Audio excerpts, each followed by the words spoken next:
নমস্কার বন্ধুরা, আমি একটি রাঘব চট্টোপাধ্যায়ের গান গেয়ে শোনানোর চেষ্টা করছি। কেমন লাগলো অবশ্যই কমেন্টে জানাবেন। চাঁদ কেন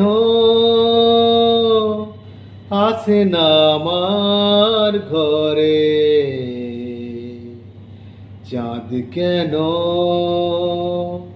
আসে না আমার ঘরে, ও চাঁদ কেন